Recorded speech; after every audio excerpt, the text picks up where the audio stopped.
Welcome back to Sacred and Satisfied. I'm Dr. Belinda Newkirk, and we're discussing still season 2, episode 10. The topic is what's off limits, what's okay, what's a trap, Christian sexual boundaries. Okay, so last week for part 2, we talked about what's off limits, understanding the line for women. But prior to that, we talked about for men, and we continued to talk about last week what's off limits, understanding the line for women. And we discussed what's okay. We went into discussing what's okay, staying in the safe zone, and what that looks like for men.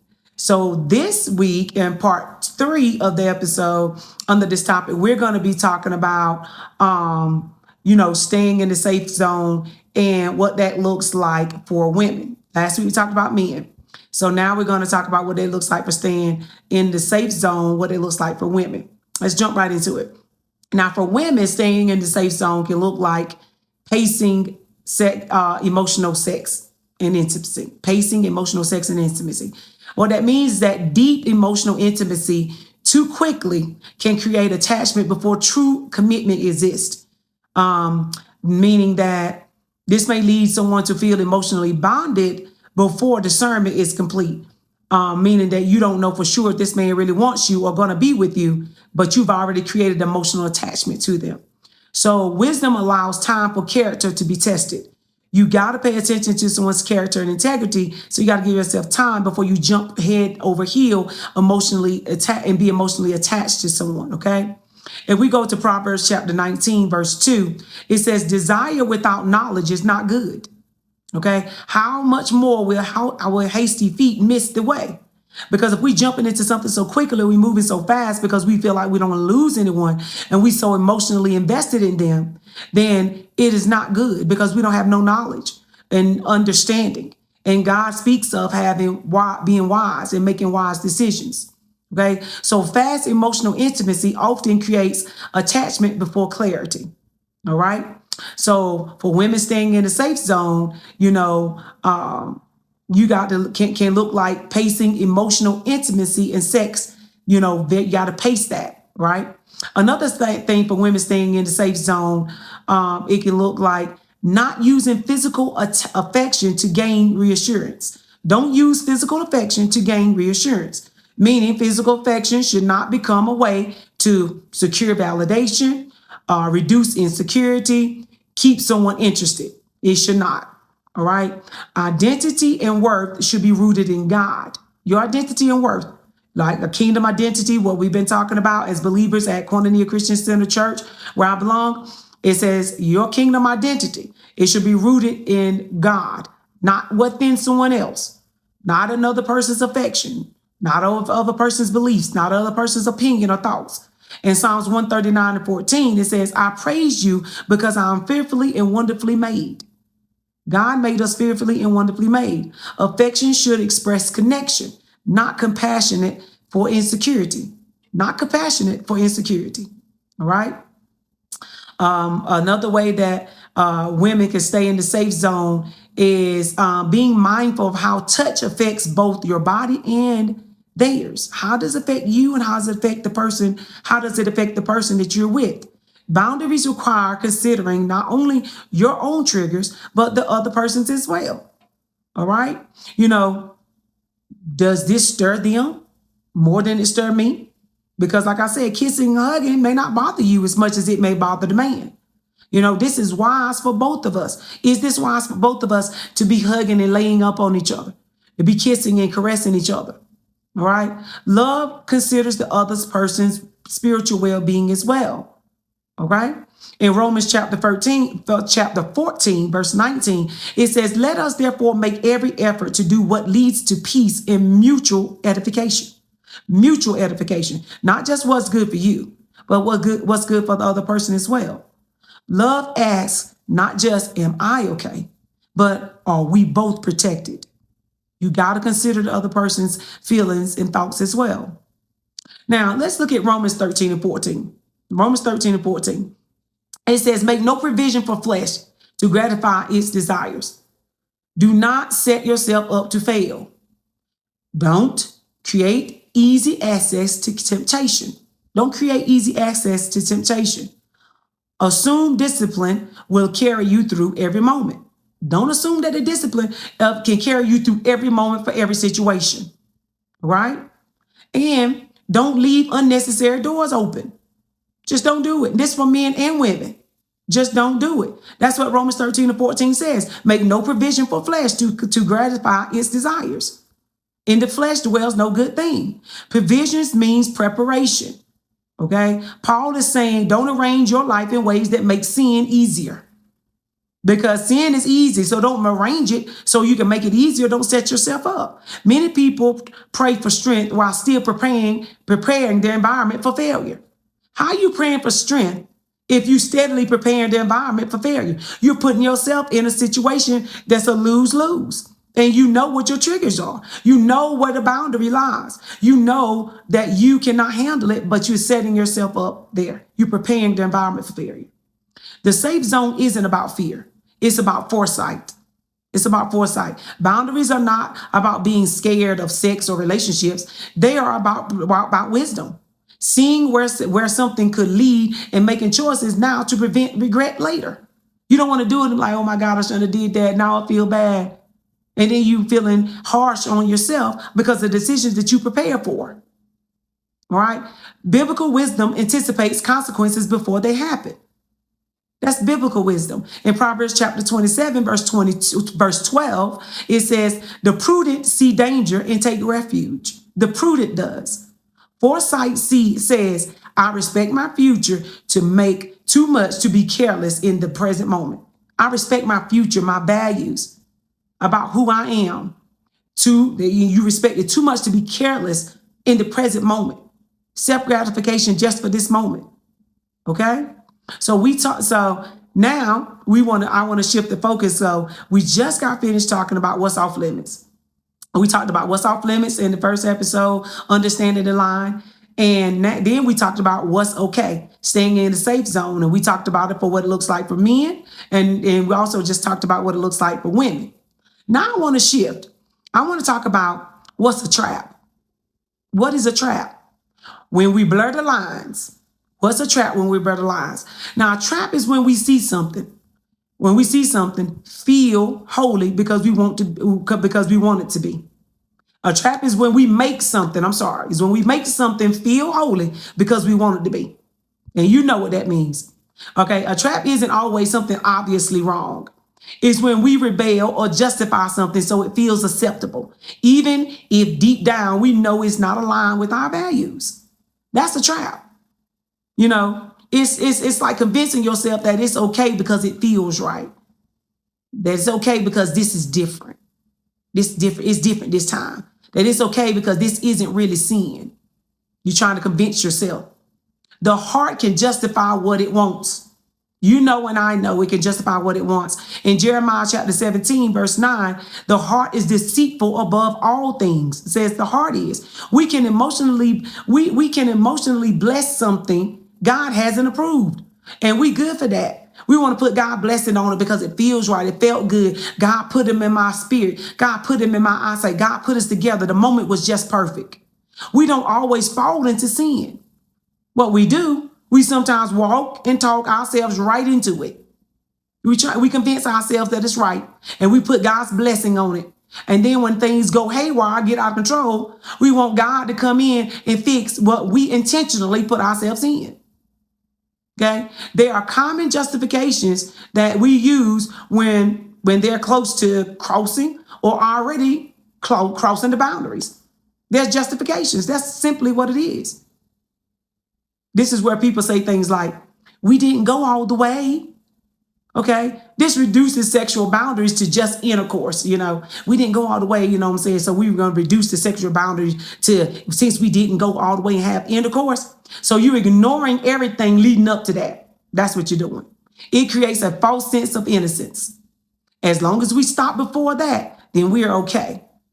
No, God's standards includes both your actions and your intentions. Okay? Anyone who looks at a woman lustfully, and that's in Matthew 5:28. Anyone who looks at a woman lustfully. Jesus makes it clear that sexual sin is not limited to one act. It's including engaging sexually in the heart and the body. So stopping before the finish line doesn't mean you didn't run the race. Just because you stopped doesn't mean you wasn't in it. All right. Okay. So this is where people say things also like God knows our heart. This is often used to justify behavior by appealing to intention. We love each other, so this isn't wrong. We are in love. Yes, God knows your heart, but that includes your motives, not just your feelings. In Psalms 44 and 21, he knows the secrets of the heart, what you hide and what you don't say to everyone else. God doesn't just see love, he also sees rationalizations and compromise, what you're trying to rationalize and justify and compromise. God knowing your heart should lead to accountability, not excuses. All right? Another trap of blurring the lines is we're going to get married anyway.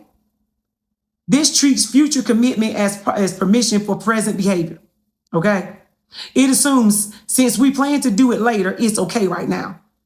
God honors timing as much as intention. Marriage is not just a destination that you get to, it's a covenant that changes the context of sex and intimacy. In Ecclesiastes 3 and 1, there is a time for everything. That's what it says.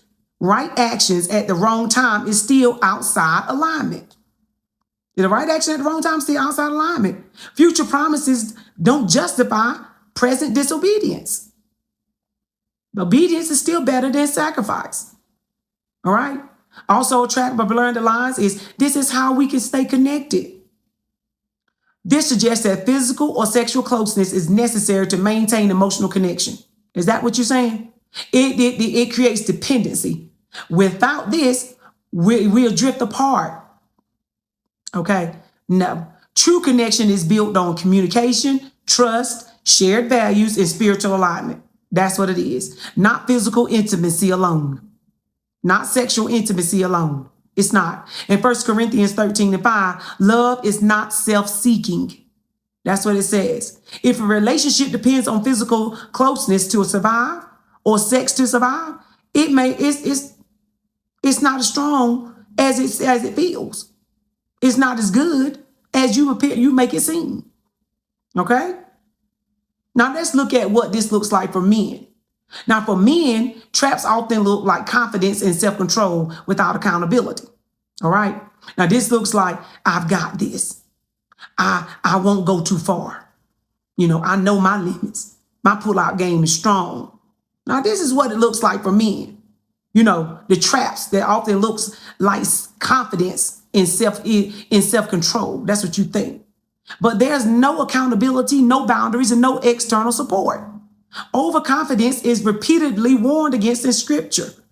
In 1 Corinthians 10 and 12, if you think you're standing firm, be careful that you don't fall. That's what it says. Self-control without structure often falls under pressure.